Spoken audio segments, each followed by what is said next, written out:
And I want to welcome you all to our online teaching and learning series. My name is Chris Daniel. I'm a faculty professional development administrator. And in presenting today, we welcome Dr. Cindy Tran, an assistant professor in the Department of Chemistry. Since the start of the pandemic, she has taught online courses in almost every level, I think, in general ed, upper division, undergraduate majors, and at the graduate level. And she tells me that because each class is different, both in terms of the content and student population, her approaches for encouraging and engaging students in interaction are varied. And she'd like to demonstrate some of these and talk about these today. So welcome, Dr. Tran. We really appreciate your time and attention. Take it away. Thank you very much for having me. So today I'm going to share with you some of the things that I've been doing across classes. Like as Chris said, I'm in the Department of Chemistry, so much of the delivery for my courses is content. We need students to learn facts about science, and so it can look a little different than if perhaps you're in the social sciences or the humanities, and the kinds of interaction that you get with students there might look markedly different. But what I'm hoping to do today is kind of tell you about some of the different platforms that I've used to kind of engage students with each other, with me, with the content, kind of all those kinds of engagement, and kind of give you hopefully some new ideas on what you might bring to your own classroom and put your own spin on as well. So as we get started today, what I want to do first is I'm going to tell you a little bit about my classrooms in a bit more detail, and I want to hear about yours as well, so that way we kind of see what everyone is doing. And in order to kind of gather a little bit of data about everybody, we're going to actually use one of the tools that I've used in classes before. We're going to use a Google spreadsheet. Okay, so what I'm going to do is I'm going to drop in the chat here a link. And you just have to click the link and then it'll pull up a document here. I'm going to switch my screen over to sharing that particular document. And we can kind of see everyone's responses here in real time. So let me switch my screen sharing here. So there's just a couple of quick questions here for you to answer. Just fill in the line with your name, your student course, what's your biggest one, what's your smallest one, particularly your online courses. Make sure you get a line that no one else is using. Okay, so you get to see kind of the troubleshooting here. So pick a line that no one else is on and drop your kind of information in here.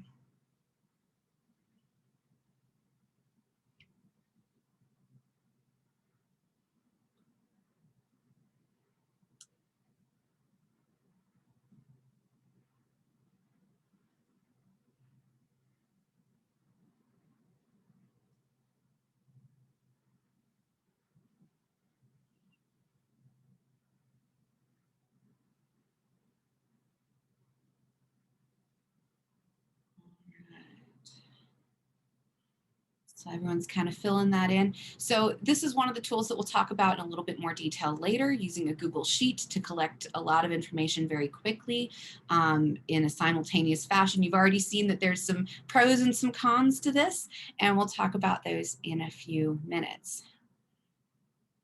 Oh, and we lost one of our questions at the top. All right, so so it looks like we've got kind of most of the information here. So I'm just going to move back, or I guess we'll talk about this one for a minute first. So it looks like we've got a big range, right? So some of us have particularly large courses. The largest course that I've taught online had 58 students last spring. It was a lecture course. It looks like Tanea has a course with 101 students in it at one time. That's a really big course.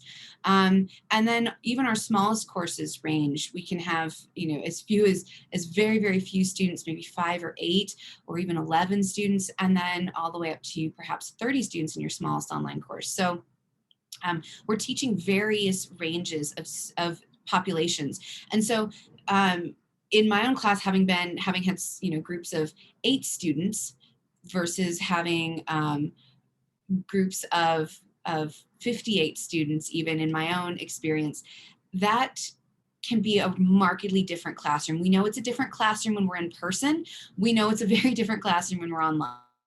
So as I'm talking about some of these tools and things, know that I don't use every tool for every class in every situation. Each class is unique. And so the kinds of tools that I need and the kinds of tools that work well are very different. Okay, so as we're getting to know each other's classrooms here, what works for upperclassmen or graduate is different than what works for undergraduate. Okay.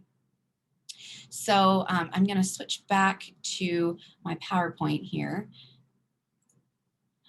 Share the whole desktop and then flip back over.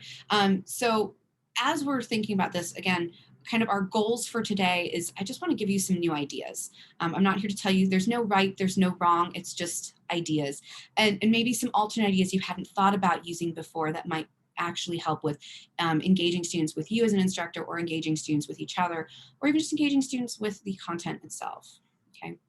So we know delivery styles, we can have synchronous, we can have asynchronous, and as a couple of you noticed, like it's asynchronous with synchronous options, or maybe it's hybrid, maybe it's any kind of range between fully synchronous where we're just all together all the time, and fully asynchronous where they're doing some things on their own and some things together, or completely on their own for fully asynchronous, right? So we've got a range here.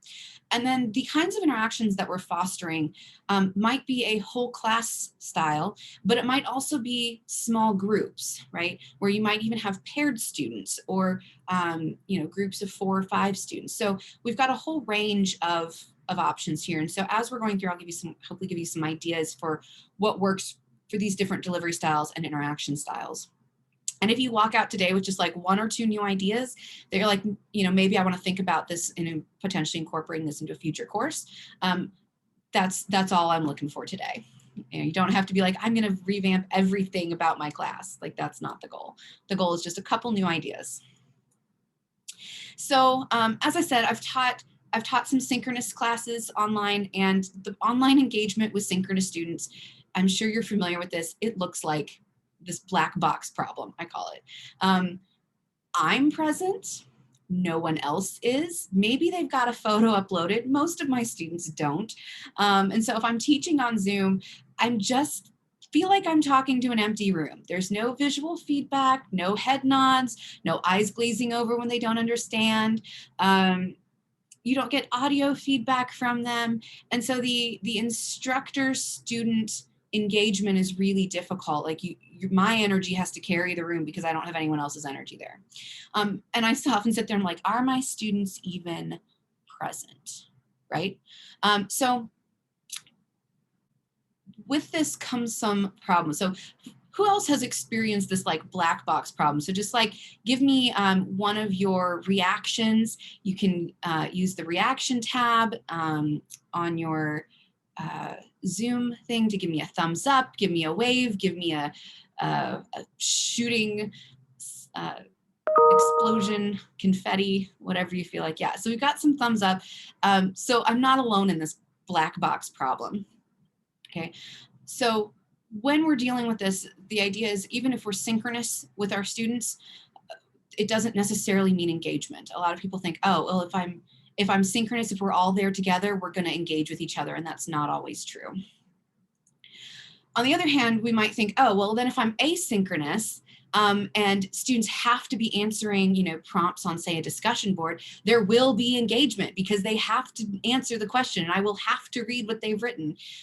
And you get these discussion boards that are overly formal. There are a lot of, I agree. I mean, we make memes about this, right? Like it's on Twitter, like everyone's like, these are such a joke, right? And there's ways that we can do discussion boards better, but that's not the point of today, okay? So we're gonna step outside of kind of our discussion board for asynchronous thinking as well.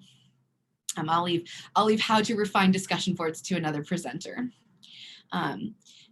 But so both sides of this synchronous asynchronous have an engagement problem. So we'll start with the synchronous idea. And I know a lot of our faculty and even these kinds of meetings use Zoom as the platform for synchronous meetings. It works fairly similarly in Blackboard Collaborate, although I haven't done a whole lot with Blackboard Collaborate. I tend to err on the Zoom side. I think it runs a little bit smoother and I have a little bit of good control over it. So we know the general main meeting tools, right? We've got microphones. We just use reactions for voting. So that way I know that people are actually listening and engaging with what I'm saying. We have a chat box. We have a communal whiteboard, which some people may not realize in your sharing options. You can share a communal whiteboard that all participants can then write on at the same time, which when I'm doing chemistry and I want them to have done a practice problem maybe on their own and then share their answer, that can be a really nice way to engage with my class as well. Or if perhaps we're drawing a kind of concept map, they can all kind of be adding to the concept map at the same time. Okay, so some of the pros of these kind of whole class Zoom main meeting tools, all of my class, all my participants are in one place. We can all participate at the same time. We're not having to transition to other platforms. It's all in one place. And that can make it, the activation energy or the ability to get students to do it is lower when it's all in one platform. So those are some pros. But if we're doing a whole class thing, then I'm still the facilitator and I have to make sure that I'm asking questions that the whole class can answer or easily vote on. I have to make sure I'm waiting long enough to see all of the students interacting, or at least enough of them to know that most of my class is still with me. And if you've got students on the phone, tuning in on Zoom from their phone, some of these are not particularly easy to use. I know they have a hard time finding like the reactions or the ability to annotate the whiteboards. Getting into the chat features, it's a little more difficult if they're on phones. Now, I'll say that with the caveat that just about everything that we're going to talk about today is harder if students are on their phones, period. But some of the tools, especially ones that they can do asynchronously, actually lend themselves really well to students that have phone access, but not necessarily laptop access on a regular basis. And we'll get to a few of those in a bit. So I would say the main meeting tools, great for synchronous, great for whole class. We've got my little kind of guide up in the corner here as we're following along. And one more thing is that just like recording saves automatically with Zoom, the communal whiteboard will also automatically save. And so I've done this where I've had students all contribute to a concept map or something like that. And then we can take that and I can upload that PDF saved of the whiteboard to Blackboard for anyone that wasn't able to join us or that wants it as a reference. So that is a nice feature in Zoom. Okay, so if we're doing synchronous small groups in Zoom, we know breakout rooms are kind of the way to go. And the pros are that this can facilitate student-student real-time discussion. We're staying within the platform again, but we all know that this isn't always great for student discussion. So I have a few things that I do when I do use breakout rooms that I found really help facilitate that student-student interaction. First is that whenever I send groups to breakout rooms, I immediately use the broadcast to all and I copy and paste written instructions to send to everybody in all the groups, okay? Because what I find is I might have my PowerPoint slide up and I'm like, write down what you're gonna do. I'll explain it to you verbally. And then you send them to breakout rooms and they instantly forget everything you just said. And they're like, what was the prompt again? What were we working on? What were those numbers? I don't remember. And they wait for you to come around and be like, how are you doing? And they're like, oh, we don't even know what the prompt is, right? So broadcasting to all, and I found I have to pre-type it. I just type it into my slide or be able to copy and paste it right fast. So within seconds of sending them to breakout room, they have the pop-up that says, don't forget, here's your prompt. So you can be working on that. I also remind them that there is a raise your hand feature because that instantly flags me and says, oh, somebody in group one has raised their hand and I know that's where I need to go next. It helps me prioritize my bouncing around to rooms. And I also set up my rooms in advance, okay? Which means being on Zoom several minutes ahead of time. If I have a set kind of student list of these students are always in this one, these students are always in that one, I don't personally put them in there. I will just say, I'll just make the rooms the right size and then tell the students to go to their appropriate group number room. And I'll publish that list like elsewhere so that they know I'm in group one, I'm always going to go to group one. And I don't have to sit there trying to remember who I put in group one and assigning them to that room. I leave that on them. And then if I have a couple stragglers like, I don't remember what group I'm in, I can look them up on my list and say, oh, you're group four, go to group four's room. So that helps streamline the getting into very specific groups. But for big classes, such as my Chem 101 with 60 students, where I don't mind if they're working with different people every time. I'm not going to have a big group project or something. So whoever they work with that day is up to them. I just say, set up my rooms to be, maybe a max of 5 or 6 students. And I let them select into the whatever group they want. And they'll tend to fill them from the lower numbers to the higher numbers. So you get some nice full groups. And then if you've got a room that only has one person, you pop in there and you say, you should pick a different room, and kind of reroute them. And I like doing the self-selection for my really big classes, in part because it avoids that issue where you get non-participating students. If I already assign, even if I automatically assign everyone into a room, if I have students, as invariably happens, they're logged into the Zoom, but they're not really present, they're not going to participate in the breakout room. And that breakout room suddenly becomes, 1 or 2 people actually working and the rest of the participants MIA. So if they have to actually self-select into a room, then I can instantly see who isn't here to be self-selecting into the room. And it avoids that kind of non-participating students inhibiting discussion. A couple things that I find really clunky with breakout rooms, especially when I have 7, 8, 9, 10 groups, is that my ability to move between groups is time consuming. Just that few seconds to bounce between, to get the audio, to figure out where they're at, and to do that 10 times over, it takes me too long to actually have visited all the rooms to be an effective instructor or facilitator. I also can't eavesdrop, so unless they're using the raise their hand feature, I don't know who's stuck, and who might need my attention first, and I end up just kind of bouncing from room to room looking for someone that's stuck, and I may miss a group that really could use my help. So even if you're doing breakout rooms, I'm going to recommend pairing this potentially with other tools for group discussion, some of the ones that we're going to talk about today. Okay, so moving into some of the non-Zoom tools. Okay, I'm mostly working in the Google Suite, and this is for a couple of reasons. First off, by nature of having an EKU ID or an EKU email, you automatically get the Google Suite. And so this means every student I have can log into Google with their EKU information and instantly have all the tools that I have, which is just fantastic. The startup to get into Google Suite is really low. I also find that it's easy for me to do setup and to share things in different ways, which I'll show you a little bit in a minute. So the first one that I'm gonna kind of talk about here is the Google Sheets, which you've already experienced here. We did a synchronous whole class exercise there, collecting some data all in real time. Okay, so I'm just gonna switch over or come out of my screen share there. Actually, that's not what I wanted to do.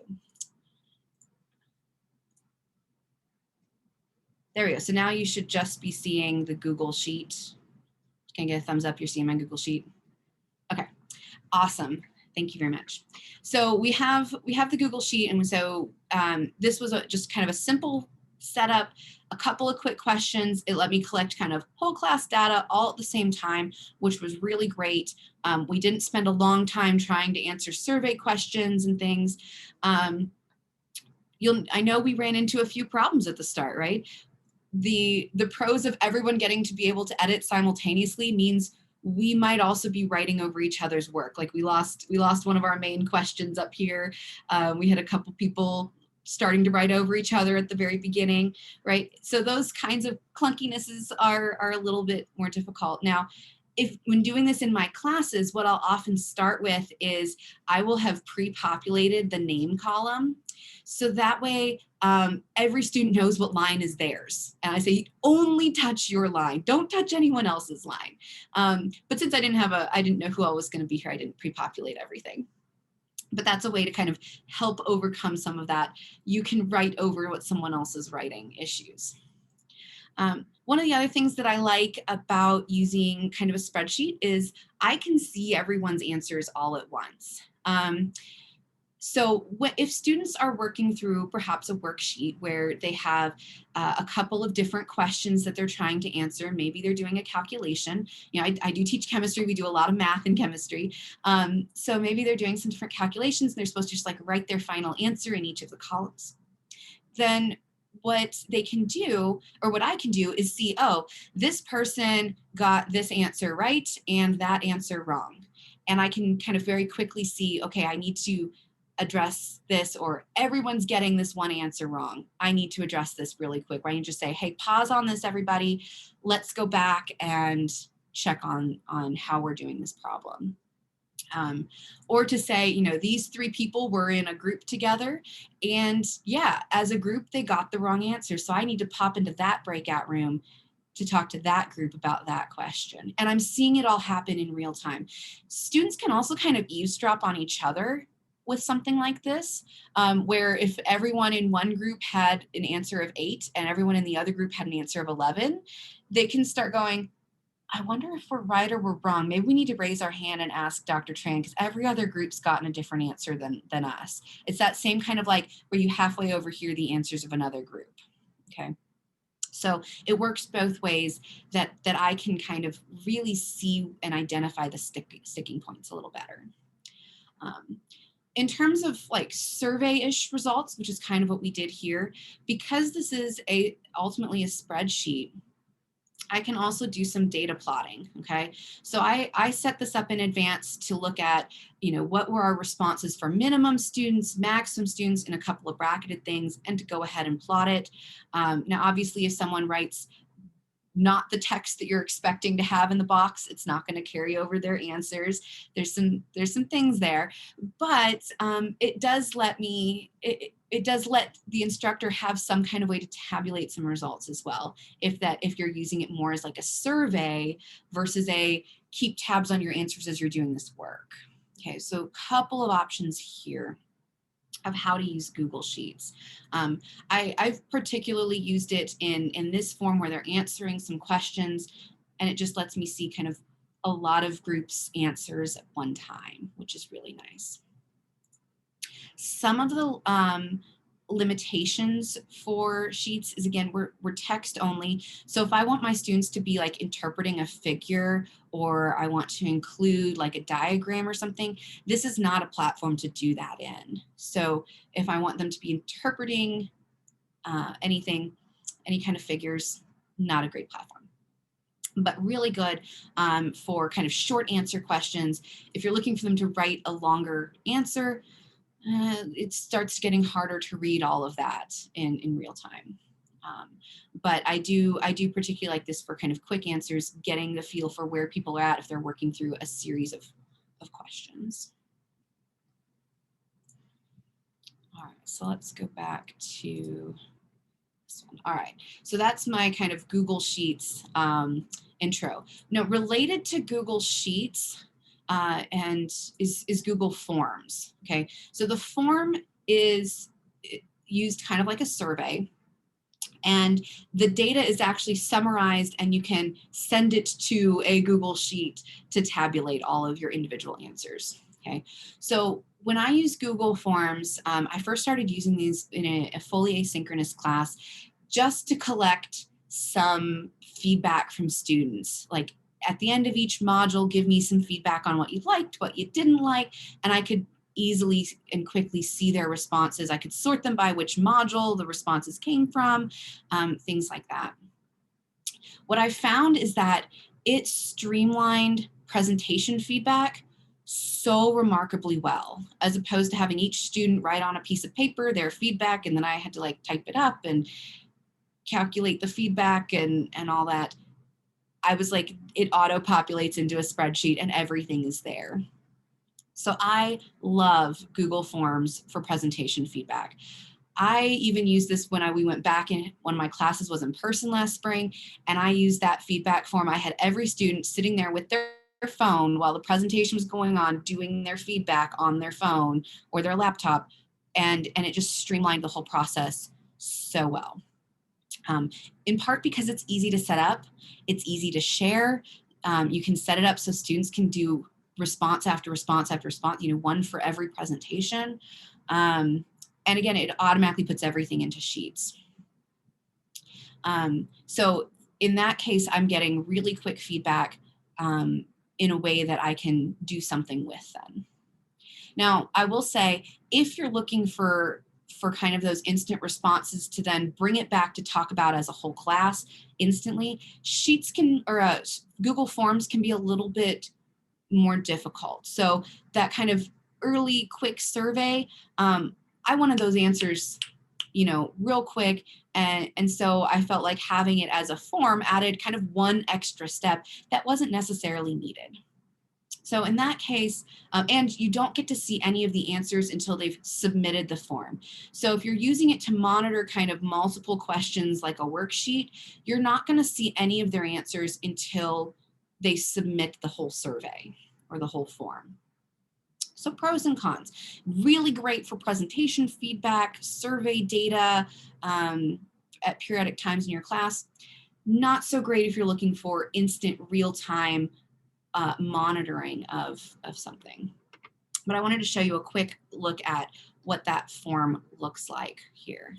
So this is my kind of presentation feedback questions. Okay, so this is what the students see. They have to enter their email address, their name. They have to pick who the presenter is for, who's doing the presentation, and then they answer a couple of different questions on kind of a 0 to 3 scale. So I get some numerical data, and then they can answer any additional comments or feedback. And so when I pull up the responses, it will kind of show me some of them in real time.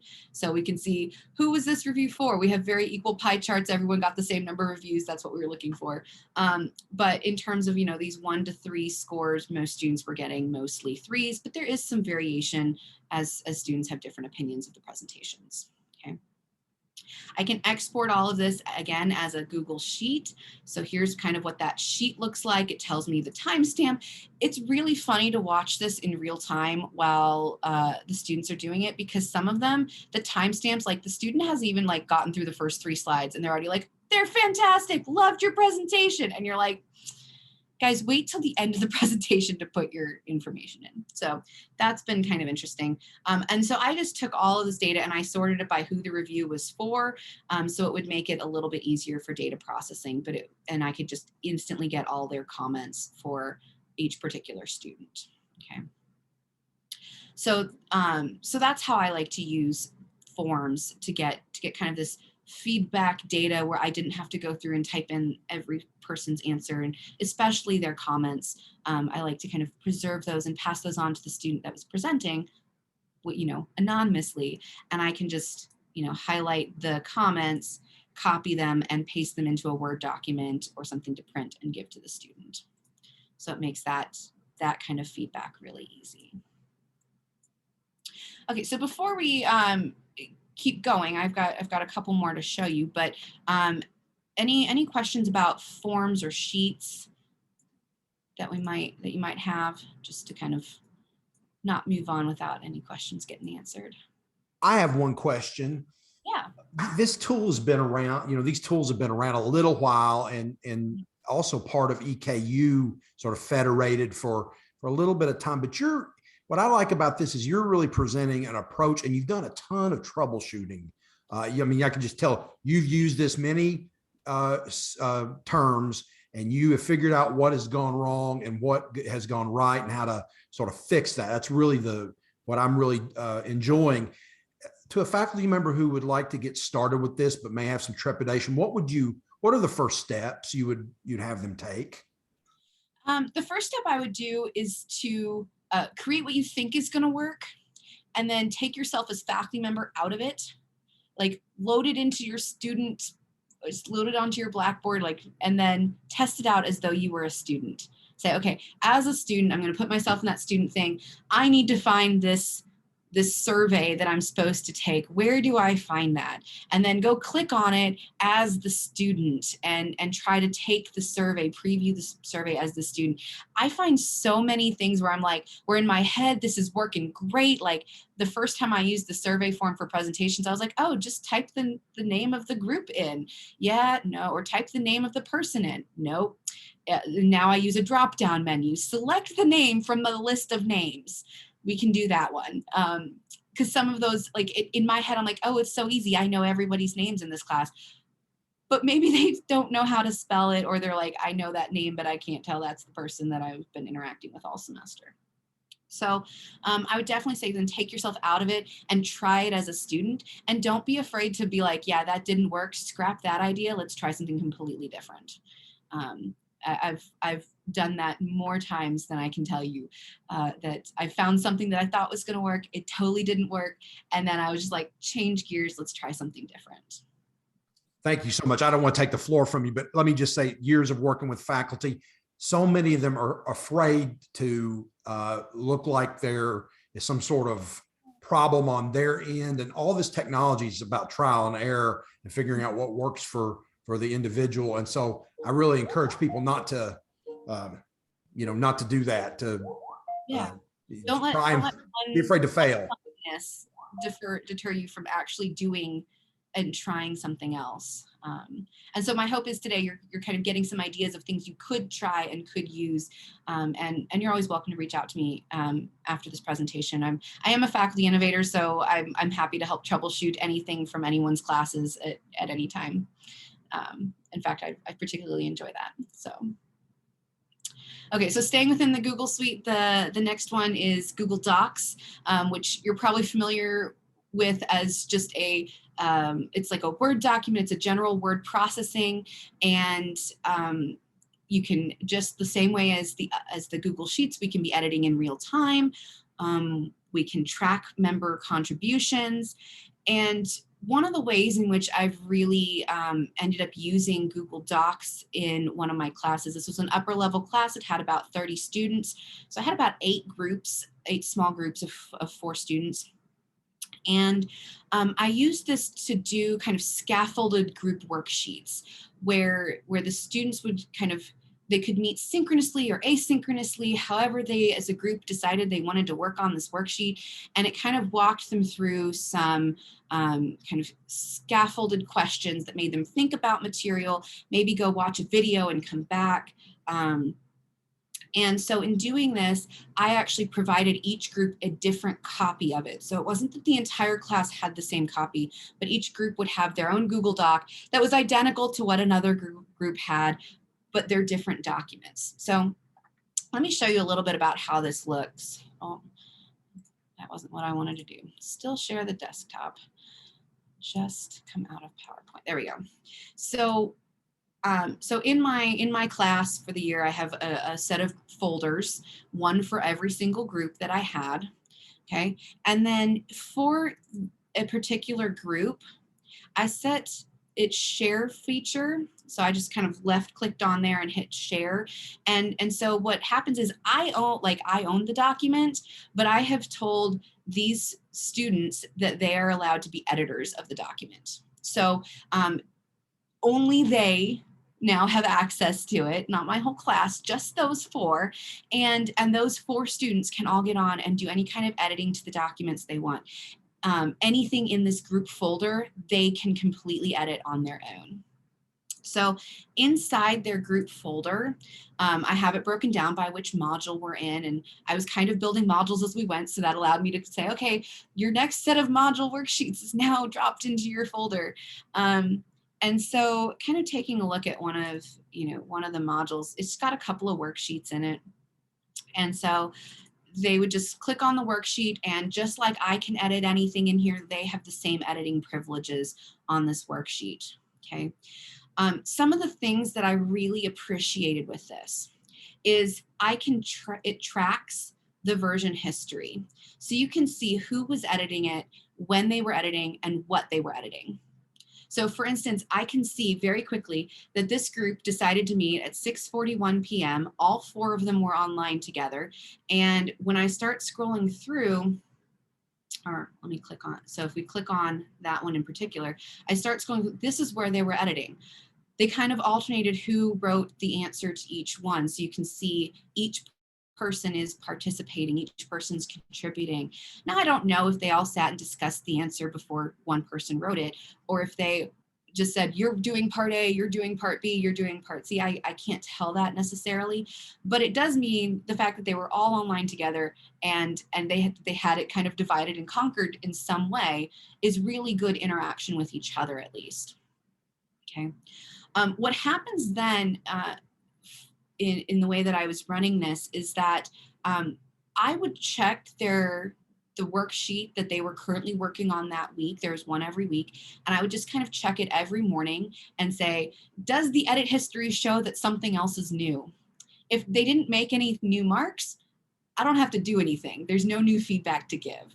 But if they've been editing it, then you can see the next morning I logged on and I saw, oh, look, they did some things. And so I check it out. I give them some notes. You can see where I've written in some additional information, some things to say, yes, you're on the right track, or, maybe you've missed a little something along the way. Okay, so I can give them feedback. And usually if you go back to here, you can see I usually make my notes in a different color so they can really see where I've written something, because they don't always remember to check the edit history.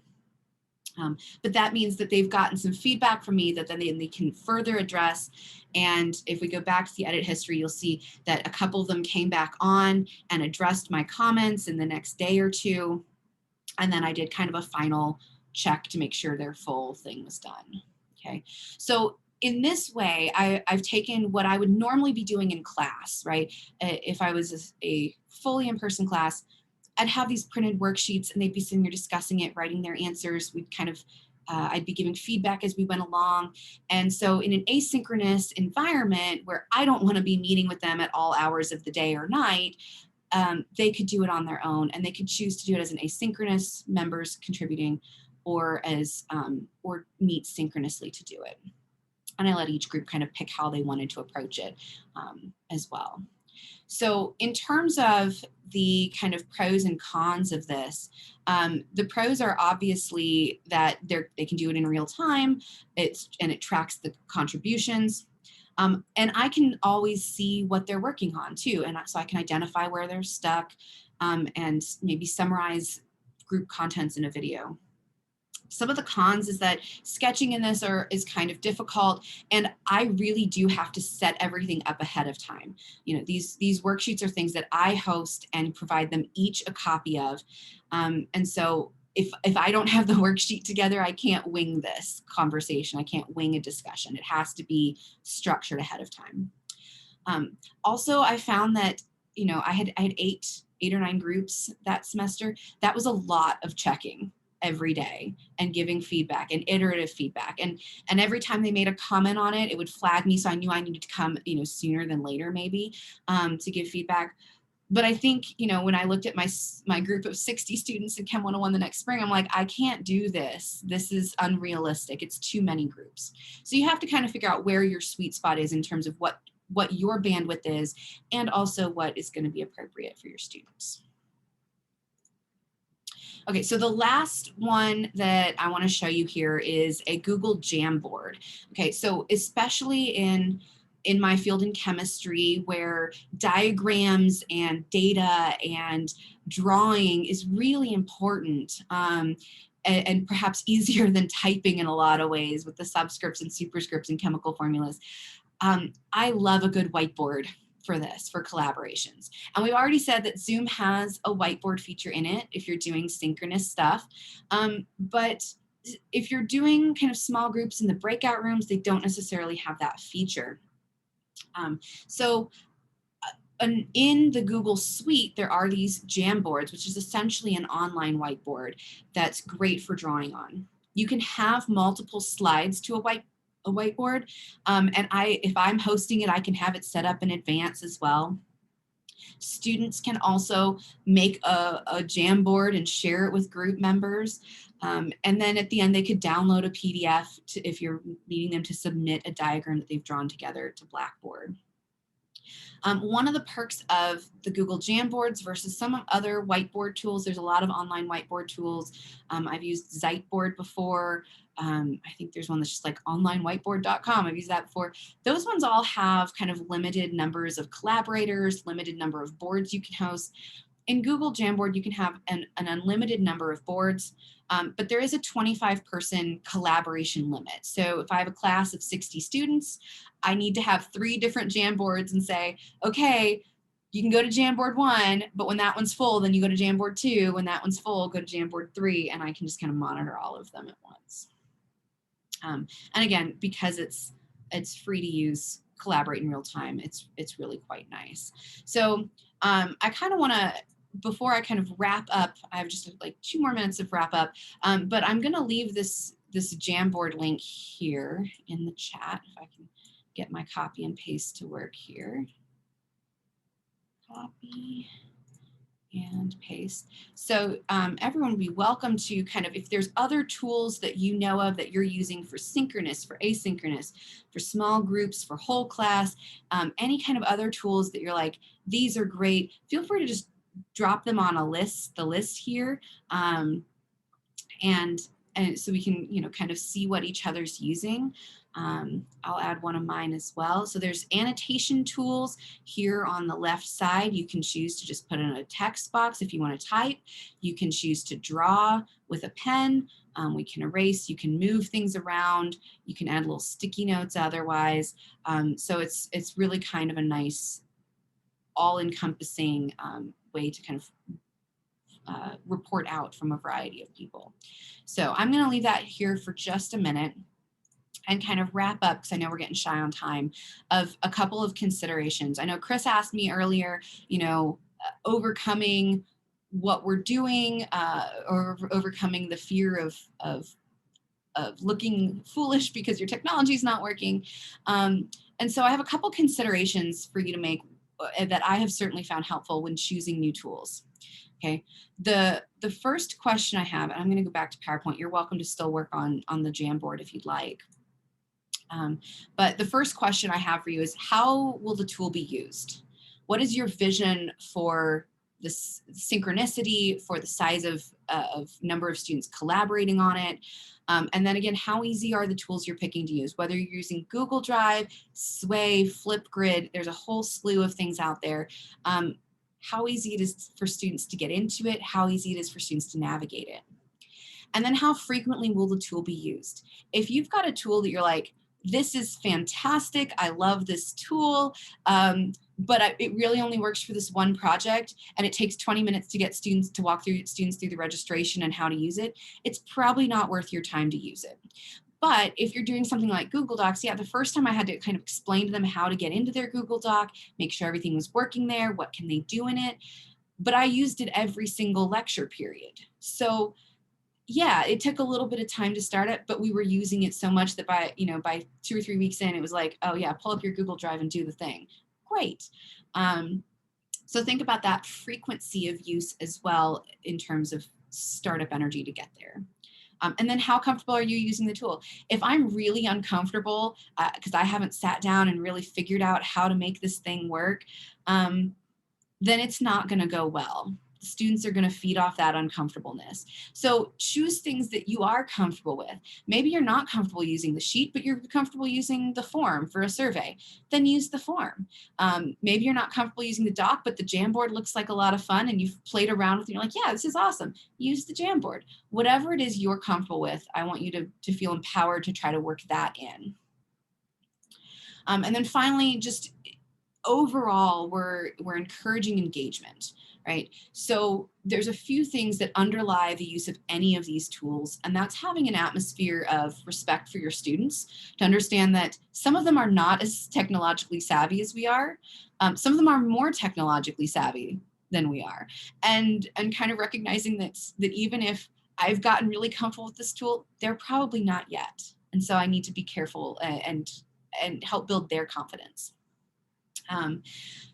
Anytime I'm doing these kind of engagements, whether they're synchronous, asynchronous, whatever, I try to personalize my responses and feedback.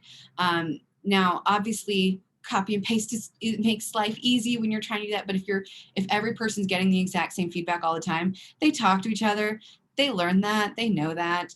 And so, especially if I'm doing synchronous work, I try to use people's names and really tailor it to what they've been working on.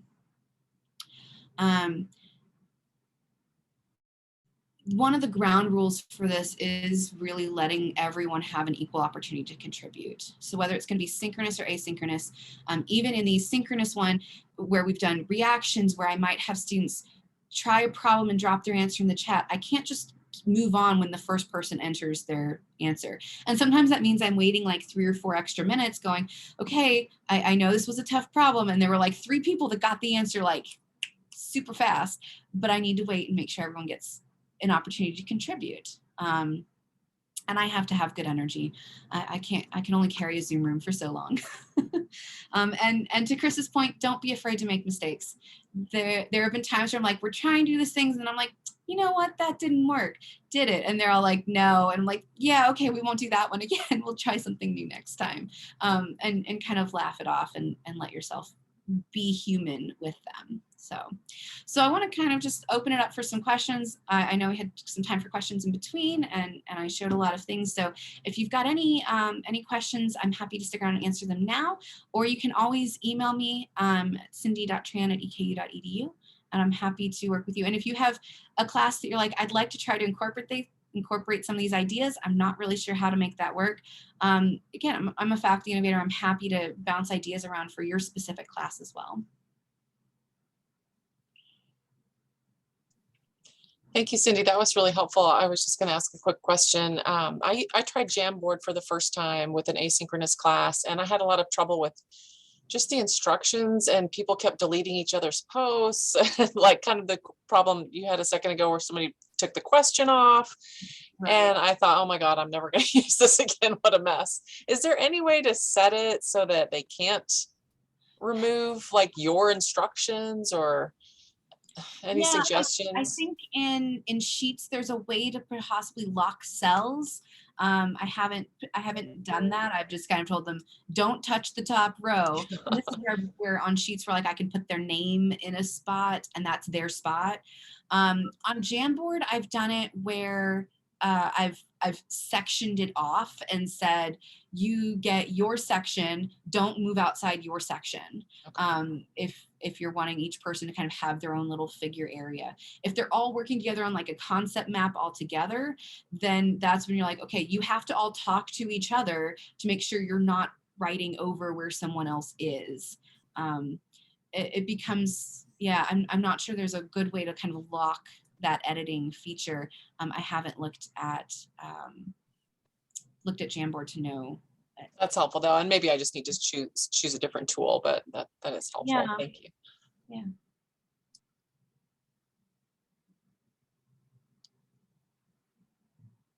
What I like about this presentation is that, you know, despite these tools, I heard a saying one time that instructional technology has more to do with mindset than it does skill set.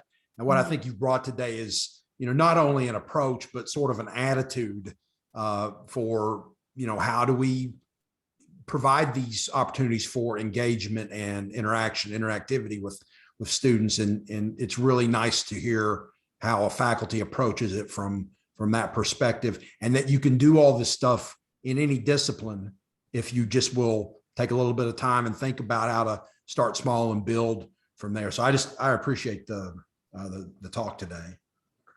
Yeah, no problem. And that was one of the things as a chemistry instructor, we don't often talk about group work and discussion-based classes and things. It's not our norm for the field, but I do find it has a really good place in student learning and in their retention of information. So I'm happy to kind of bring kind of my flair for my field that does tend to be more numbers based and calculations and facts into kind of the tools that we can use to help students engage with each other while they're also learning those facts and calculations and things too. Wonderful. Does anyone have anything else to add or ask?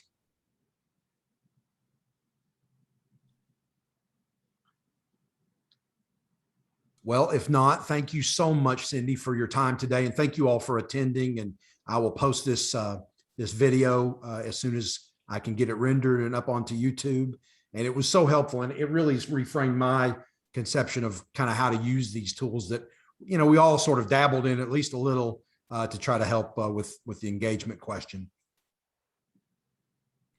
Thank you for having me, Chris. Thank you so much. I'll stop the recording now.